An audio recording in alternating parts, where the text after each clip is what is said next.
அஸ்ஸலாமு அலைக்கும். சின்ன பிள்ளையில் ஒரு 3 நாள் படிக்கிற அந்த ஏஜில் வந்து பார்த்திங்கன்னா ஃப்ரைடே ஆனால் லீவ் விட்டாலே பார்த்திங்கன்னா செம்ம குஷியாயிரும். ஏன்னா சாட்டர்டே சண்டே 2 நாள் லீவ் இருக்குது. அது மட்டும் இல்லாமல் ஃப்ரைடே ஈவினிங் விளையாடுறதுக்கு நிறைய டைம் இருக்கும் இல்லையா. ஆனால் அந்த சந்தோஷம்லாம் சாட்டர்டே வரைக்கும் தான் இருக்கும். சண்டே மார்னிங்லேருந்து பார்த்திங்கன்னா ஐயோ நாளைக்கு ஸ்கூல் போகணுமே, நாளைக்கு ஹோம்ஒர்க் பண்ணணுமே, ஸோ அப்படிங்கிற மாதிரியே ஒரு தாட் வந்து இருந்துகிட்டே இருக்கும். அதெல்லாம் தாண்டி ஒரு ஏஜுக்கு மேலே நம்மளுக்கு ஏன்டா லீவ் விட்றாங்களே நம்ம யோசிக்க ஆரம்பிச்சிடுவோம். ஏன்னா ஸ்கூல் லைஃப் அந்தளவுக்கு பிடிச்சி போய் ஒரு நாள் லீவ் விட்டால் கூட வீட்டில் இருக்க பிடிக்காமல் நம்ம ஸ்கூல் எப்படா திறப்பாங்க அப்படின்னு வந்து பார்த்திங்கன்னா யோசிக்க ஆரம்பிச்சிடுவோம். நீங்களும் என்ன மாதிரி இருந்தீங்கன்னா கமெண்ட்டில் சொல்லுங்கள்.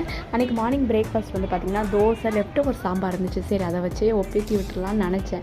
ஆனால் என் பையன் வந்து எனக்கு தக்காளி சட்னி தான் வேணும்னு சொன்னான். சரி ஓகேன்னு சொல்லிட்டு தோசை தக்காளி சட்னியோட அன்றைக்கி பிரேக்ஃபாஸ்ட் முடிஞ்சிச்சு. இன்றைக்கி லஞ்ச் வந்து பார்த்திங்கன்னா குருமா, உருளைக்கிழங்கு கேரட் பீன்ஸ்லாம் போட்டு குருமா வச்சுருந்தேன். அது கூட வந்து கேரட் பீன்ஸ் இருந்துச்சு. சரி அதிகமாகவே இருந்துச்சு. ஸோ அதனால் அதே வந்து பொரியலாகவே வச்சாச்சு. என் பையன் வந்து வெஜிடபிள்ஸே சுத்தமாக தொட மாட்டேன். இந்த பசங்களை எப்படி தான் வெஜிடபிள் சாப்பிட வைக்கிறதுனே சத்தியமாக தெரில.